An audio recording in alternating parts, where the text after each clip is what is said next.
ہماری صحت کے لیے مضر ہوتی تو اللہ رب العالمین اس کو حرام کر دیتا.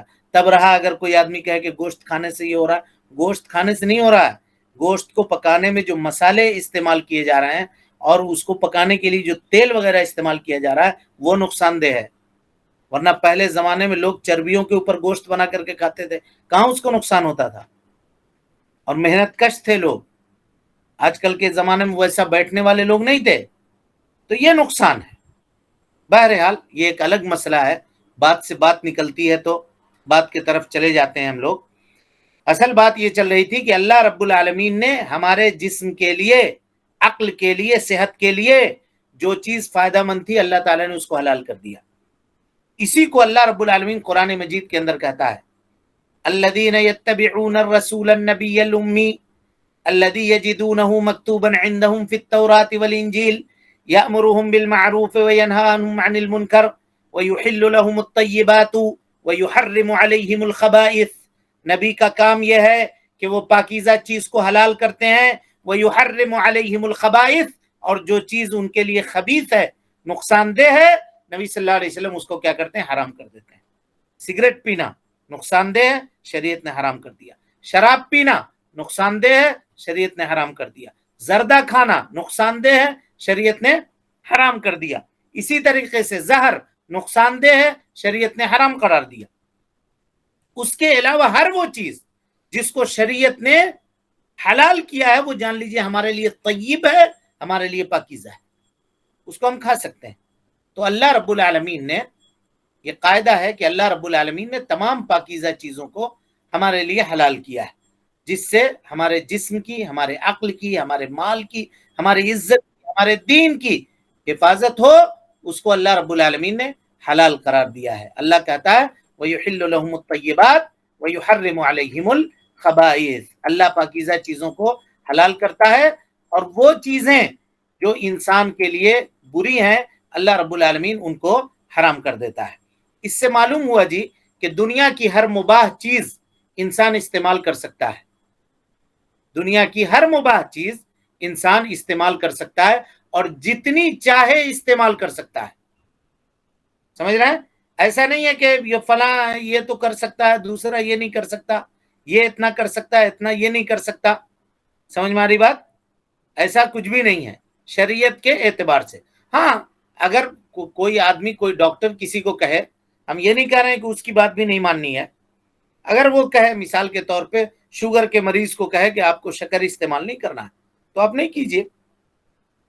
پوری تحقیق سے اگر وہ یہ بتا رہا ہے کہ آپ کو نہیں استعمال کرنا ہے تو آپ استعمال نہیں کیجئے، کیونکہ اہل خبرہ جو جس میدان میں ہے وہ جانتے ہیں. لیکن اگر ایک آدمی فٹ ہے، صحت مند ہے، تو وہ اپنے اوپر کہے کہ ہم یہ نہ کھائیں گے، ہم وہ نہ کھائیں گے، ہم وہ نہ کھائیں گے، وہ اس کی طبیعت کے اوپر ہے، ٹھیک ہے، لیکن اپنے لیے یا کسی دوسرے کے لیے اس کو حرام نہ کرے. اپنے لیے یا کسی دوسرے کے لیے اس کو حرام نہ کرے جس کو اللہ رب العالمین نے حرام کیا ہے، حلال کیا ہے. اللہ تعالیٰ فرماتا ہے وَهُوَ الَّذِي خَلَقَ لَكُم مَّا فِي الْأَرْضِ جَمِيعًا. وہ اللہ رب العالمین ہے جس نے دنیا کی تمام چیزیں تمہارے لیے بنائی ہیں. دنیا کی تمام چیزیں اللہ رب العالمین نے ہم سب کے لیے بنائی. اسی طرح اللہ تعالیٰ فرماتا ہے قُلْ مَنْ حَرَّمَ زِينَةَ اللَّهِ الَّتِي أَخْرَجَ لِعِبَادِهِ وَالطَّيِّبَاتِ مِنَ الرِّزْقِ. اے اللہ کے نبی صلی اللہ علیہ وسلم آپ کہہ دیجئے کہ زینت کی وہ چیزیں جو اللہ رب العالمین نے اپنے بندوں کے لیے پیدا کیا ہے، اور وہ پاکیزہ روزی اس کو کس نے میرے بندوں کے اوپر حرام کیا؟ ہم نے تو اس کو اپنے بندوں کے لیے پیدا کیا ہے، اس کو کس نے حرام کیا؟ لیکن زیب و زینت کی وہ چیزیں جو حرام ہے جی، شریعت اس کو حرام کرتی ہے. پاکیزہ ہونی چاہیے تبھی وہ حلال ہے. حلال چیزیں اس وقت جائز ہوں گی جی جب وہ ضرورت کے حد سے تجاوز نہ کر جائیں. ضرورت کے حد سے اگر وہ تجاوز کر جائے تو پھر اس کا کھانا حلال نہیں ہوگا. مثلا کوئی آدمی اتنا کھا پی لے کہ اس کی صحت کے لیے، اس کے جان کے لیے وہ بال بن جائے اور صحت کو نقصان پہنچے اس سے، تو ایسا نہیں کرنا چاہیے. اسی طریقے سے اگر کوئی آدمی صدقہ کرنے میں اتنا صدقہ کر دے رہا ہے کہ وہ استطاعت سے زیادہ ہو جا رہا ہے اور وہ قرض دار ہو جا رہا ہے، ہمیشہ قرض میں رہ رہا ہے، یا صدقہ کر رہا ہے نمود و نمائش کے لیے، لوگوں کو دکھانے کے لیے، لوگوں سے اونچا بننے کے لیے، سماج اور معاشرے میں حاتم تائی کہلوانے کے لیے اگر صدقہ کر رہا ہے تو شریعت نے اس سے منع فرمایا، شریعت نے اس سے منع فرمایا۔ اسی طریقے سے کھانے اور پینے کی حد جو ہے وہ شریعت نے متعین کر دی ہے جی، شریعت نے کھانے اور پینے کے حد کو بھی متعین کر دیا ہے۔ دیکھیے ہم جس دین کے ماننے والے ہیں وہ دین کس کس میدان میں ہماری رہنمائی کرتا ہے، کس کس میدان میں۔ آج جو لوگ موٹاپے کا ہر آدمی شکار ہو رہا ہے اور موٹاپے کے راستے سے دنیا بھر کی بیماریاں وہ اپنے ساتھ لا رہا، اپنے سر کے اوپر ڈھوئے ہوا ہے، اس کی ایک وجہ یہ ہے کہ کھانے پینے میں اسراف کرنا اور جو حد اعتدال ہے اس کو پار کرنا۔ اللہ کے نبی جناب محمد رسول اللہ صلی اللہ علیہ وسلم فرماتے ہیں، حضرت مقداد ابن معدی کرب رضی اللہ تعالیٰ عنہ کی روایت ہے، کہتے ہیں کہ رسول اللہ صلی اللہ علیہ وسلم نے فرمایا، ما ملأ آدمی وعاء شرا من بطن، آدمی کوئی برتن پیٹ سے برا کوئی برتن نہیں بھرتا ہے، سب سے برا جو برتن ہے جس کو انسان بھرتا ہے وہ پیٹ ہے جی۔ بحسب ابن آدم اکلات، کہا ابن آدم کے لیے ایک لقمہ دو لقمہ کھانا کافی ہے، اللہ اکبر، ایک لقمہ دو لقمہ آپ کہیے، ایک روٹی دو روٹی کافی ہے بنی آدم کے لیے۔ دیکھیے نبی صلی اللہ علیہ وسلم اعتدال بتا رہے ہیں، اگر اس طریقے پہ چلے نا تو کوئی ڈائٹ کی ضرورت نہیں ہے، پھر کسی کی ضرورت۔ مسئلہ ہوتا کب ہے؟ جب صبح اٹھ کر کے آدمی کھاتا ہے 8 روٹی، اس کے ساتھ کلیجی، اس کے ساتھ اور چیزیں، سمجھے کہ نہیں، وہ ساری چیزیں، اس کے بعد بھی کہتا ہے کہاں کھایا نہیں جا رہا، 8 روٹی تو کھا سکے ہیں آج، اس کے بعد پھر دوپہر میں 2 پلیٹ کھانا کھایا، پھر رات میں 2 پلیٹ کھانا کھایا، تو شریعت منع کرتی ہے ایسا کرنے سے، اس میں شریعت کو الزام مت دیجیے آپ، شریعت منع کرتی، کہا اکولات لقیمات، کہا لقمہ بھی نہیں کہا، لقیمات تصغیر کے لیے، چھوٹے موٹے 2-4 لقمے انسان کے لیے کافی ہے، کھا لے گا ایکٹیو رہے گا، نماز میں بھی جی لگے گا۔ آج کل جو دیکھیے کھانے پینے کا جو یہ چل گیا، اور جب لوگوں کے اندر فراوانی آ گئی، پہلے زمانے میں لوگ غریب تھے، کچھ ہلکا پھلکا رمضان میں کھجور وغیرہ اور یہ سب کھا لیتے تھے، تراویح میں مسجدیں بھری رہتی تھی۔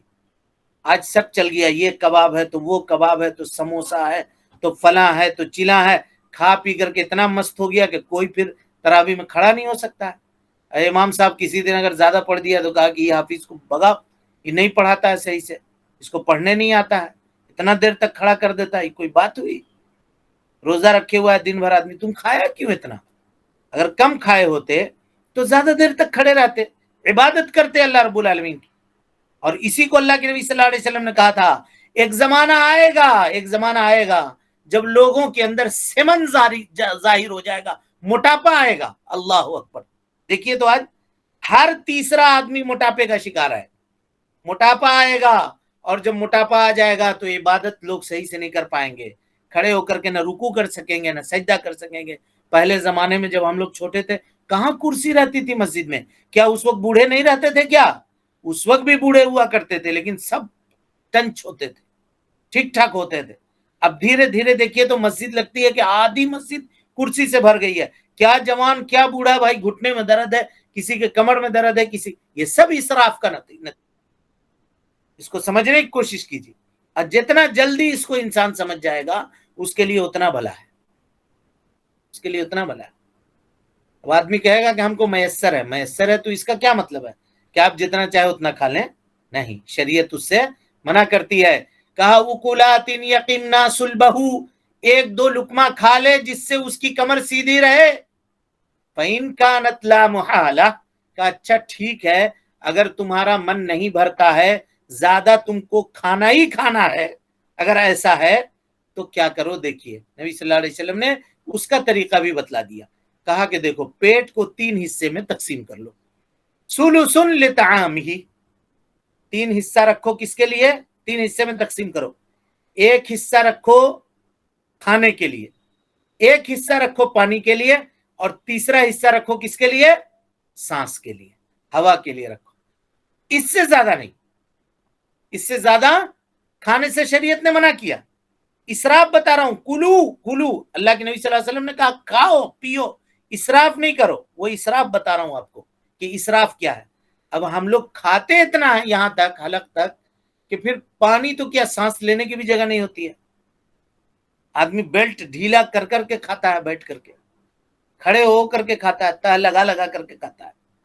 اور اس کے بعد جب وہ مریض ہوتا ہے, بیمار ہوتا ہے, تو اس میں شریعت کا کیا الزام ہے؟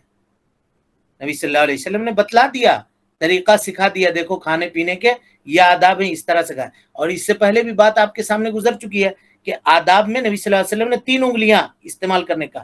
کوئی بھی چاول اٹھائے گا 3 انگلی سے کتنا اٹھائے گا جی؟ کھاتے کھاتے ایک پلیٹ کھاتے کھاتے آدھا گھنٹہ لگے گا اس کو. اب جب ایسے مٹھی بنا کے اٹھاوے اور کھائے, بغیر چبائے ہوئے کھانے کو اندر ڈالے, تو معاملہ کیا ہوگا؟ آج دیکھیے جو لوگ ہیں وہ بتاتے ہیں کہ اگر 32 دانت انسان کو اللہ نے دیے ہیں تو اس کا مطلب یہ ہے کہ وہ 32 مرتبہ کھانے کو چبا کر کے پار کرے اندر. ساری چیزیں ہیں, جب چبائے گا اتنی مرتبہ تھک جائے گا, وہ چھوڑ دے گا, کھانا نہیں کھائے گا اس سے زیادہ. لیکن ہم لوگ 2 مرتبہ, ایک مرتبہ ادھر سے ایک مرتبہ ادھر سے چباتے ہیں, تیسرے مرتبہ وہ کھانا اندر, بیمار پڑتے ہیں, گیس کے اور دوسرے بیماریوں کے شکار ہوتے ہیں. یہ سب شرعی آداب اور طریقے نہ معلوم ہونے کی وجہ سے,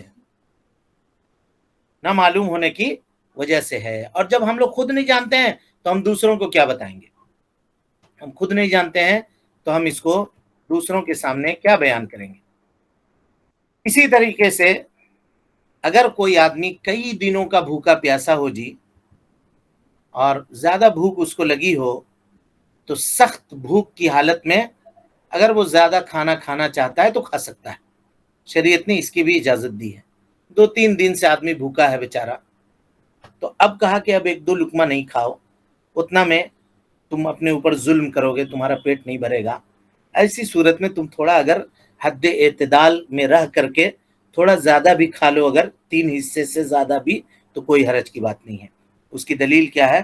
اس کی دلیل ہے کہ حضرت ابو ہریرہ رضی اللہ تعالیٰ عنہ کئی دنوں کے بھوکے پیاسے تھے جی. اصحاب صفہ میں یہ پڑھنے والے جو لوگ تھے, تو کسی نے دودھ بھجوایا, تو اللہ کے نبی جناب محمد رسول اللہ صلی اللہ علیہ وسلم نے حضرت ابو ہریرہ کی بھوک کو اور پیاس کو دیکھتے ہوئے آپ نے کہا کہ اے ابو ہریرہ پیو. پیا انہوں نے, بڑھا دیا پیالہ, کہا اور پیو, کہا اب نہیں ہو سکتا اللہ کے, کہا پیو, پیا. پھر انہوں نے کہا اور پیو, ابھی اور پیو, پھر پلایا انہوں نے. پیتے پیتے حضرت ابو ہریرہ نے جب آخر میں کہا والذی بعثک بالحق کی, قسم اللہ کی جس نے آپ کو حق کے ساتھ مبعوث کیا ہے, ما اجد لہ مسلکن, اب میرے پیٹ میں کوئی جگہ باقی نہیں ہے. اللہ کے نبی صلی اللہ علیہ وسلم, کوئی راستہ ہی نہیں ہے جو پیٹ میں چل جائے. دودھ سے پورا پیٹ بھر گیا ہے, جل تھل ہو گیا ہے. تو اللہ کے نبی صلی اللہ علیہ وسلم نے کہا کہ ٹھیک ہے تو اب بس کر دو. بخاری کی روایت ہے نا, 6452 نمبر کی حدیث ہے. تو پتہ چلا کہ اگر کئی دنوں سے ایک آدمی کو فاقہ ہے اور کھانا نہیں ملا ہے, اور اچانک اس کو کھانا ملتا ہے, تو شریعت یہ کہتی ہے کہ چلو 2-3 دنوں کا جو انرجی تمہارا ضائع ہوا ہے, اگر تم اس کو لینا چاہتے ہو, پورا مکمل کرنا چاہتے ہو کیلوری, تو وہ لے کر کے کر سکتے ہو. یہیں پر اجازت ہے. اس کے علاوہ جو ہے وہ صرف 3 حصے میں 1 حصہ کھانا کھائے, 1 حصہ پانی کے لیے رکھے, اور 1 حصہ ہوا کے لیے رکھے ہو. حدیث ابھی باقی ہے, وقت چونکہ مکمل ہو گیا. انشاءاللہ العزیز کل کے درس میں اس حدیث کی مزید تشریح آپ کے سامنے کی جائے گی. اللہ رب العالمین سے دعا ہے کہ اللہ تعالی ہمیں اور آپ کو حسن عمل کی توفیق دے. رب العالمین ہم سب کی اصلاح فرمائے, نیکیوں کو قبول کرے, سیئات سے درگزر فرمائے, جب تک زندہ رکھے دین اسلام پہ زندہ رکھے, اور جب اٹھائے ایمان پہ اٹھائے. آمین وآخر دعوانا ان الحمدللہ رب العالمین.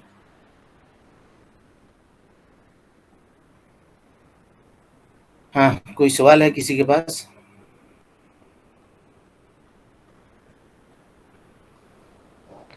السلام علیکم رحمۃ اللہ وبرکاتہ. وعلیکم السلام. جی شیخ, آج کل جو فاسٹ فوڈ ملتے ہیں زیادہ تر اس میں کیمیکل کا نقصان دہ ہو اس کو استعمال کرنا چاہیے. مثال کے طور پہ اینٹی بائیوٹکس وغیرہ ہیں, تو اس کو ہمیشہ نہیں استعمال کرنا چاہیے. بلکہ جب ایک دم آدمی حد اقصا تک پہنچ جائے، آخری حد تک، تب اس کو استعمال کرنی چاہیے. اور ہم لوگوں کا معاملہ یہ ہوتا ہے کہ ذرا سا کچھ معاملہ ہوا، ہم چاہتے ہیں کہ ہم اینٹی بائیوٹک کھا کے فوراً صحیح ہو جائیں. تو وہ طریقہ نہیں ہے، وہ پھر نقصان ہوتا ہے، اس سے زیادہ نقصان ہوتا ہے. پہلے وہ دوائیں جو ہلکی ہیں اس کو کھا کر کے آدمی کچھ صبر کرے اور دیکھے کہ اگر اس سے نہیں معاملہ صحیح ہو رہا ہے تو اس کے بعد وہ دواؤں کو لے.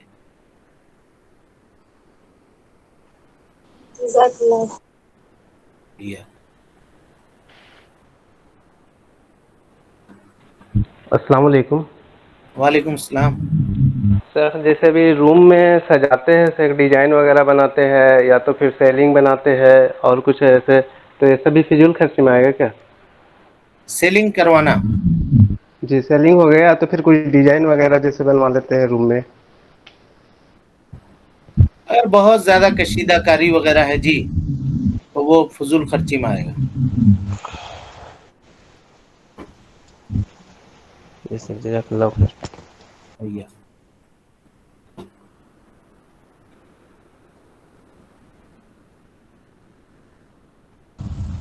السلام علیکم ورحمۃ اللہ وبرکاتہ. اور کوئی سوال ہے کسی کے پاس؟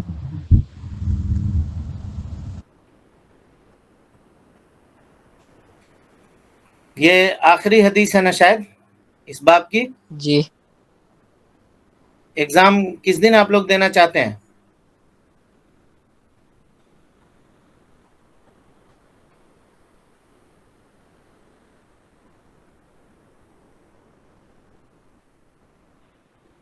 جمعرات.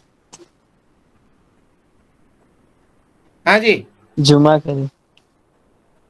جمعہ کے دن. ہاں سارے لوگ تیار ہیں؟ کس وقت سے کس وقت دیجیے گا؟ کون سا ٹائم؟ زیادہ صحیح رہے گا بچے کے سنڈے کی مغرب کے بعد.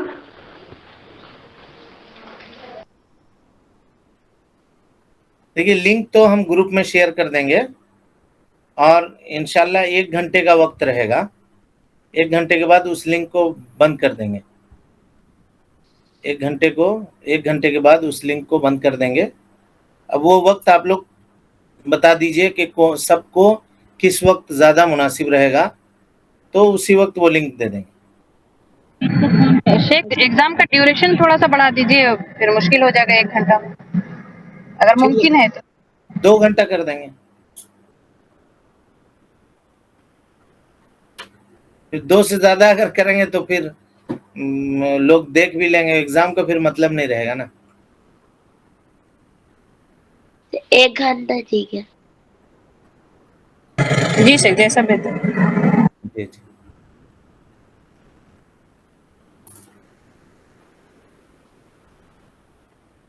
ٹھیک ہے، 1 دن وقت ہے. کل آپ لوگ سوچ کے بتا دیجئے کس تاریخ کو آپ لوگ دینا چاہیں گے. کلاس چالو رہے گا، کلاس جاری رہے گا. بس کوئی کسی وقت ہم لنک بھیج دیں گے آپ لوگ کے گروپ میں، آپ ایگزام دے دیجیے گا انشاءاللہ.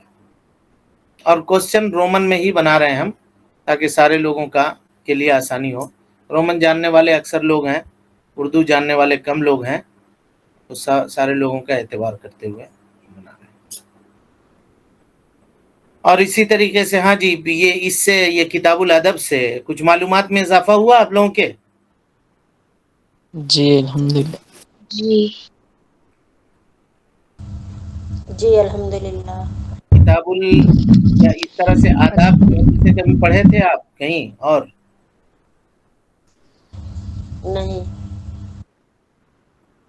نہیں. تو انشاءاللہ یہ ابھی کتاب الادب تھا. اب اس کے بعد جو حدیثیں آئیں گی نا اس میں اور زیادہ انشاءاللہ علم میں اضافہ ہوگا، اور زیادہ اس میں ہم سب کے علم میں اضافہ ہوگا. بس یہ ہے کہ آپ سب اور ہم اپنے آپ کو بھی، آپ سب لوگوں کو بھی، کہ اس کو اپنی عملی زندگی میں نافذ کرنے کی کوشش کیجیے. عبداللہ ابن مسعود رضی اللہ تعالیٰ عنہ کہتے ہیں کہ ہم ایک حدیث یا ایک آیت سنتے تھے اور دوسری آیت سیکھنے کے لیے اس وقت تک نہیں آتے تھے اللہ کے نبی صلی اللہ علیہ وسلم کے پاس جب تک ہم اس کے اوپر عمل نہ کر لیتے تھے. جب تک ہم سیکھی ہوئی آیت کے اوپر یا سیکھی ہوئی حدیث کے اوپر عمل نہ کر لیتے. تو اس کو عمل کرنے کی کوشش کیجیے اور اپنے عملی زندگی میں نافذ کرنے کی کوشش کیجیے تاکہ اس حدیث کا فائدہ ہو، اس علم کا فائدہ ہو. چلیں، السلام علیکم ورحمۃ اللہ وبرکاتہ. اللہ اللہ اللہ اللہ اللہ اللہ اللہ اللہ اللہ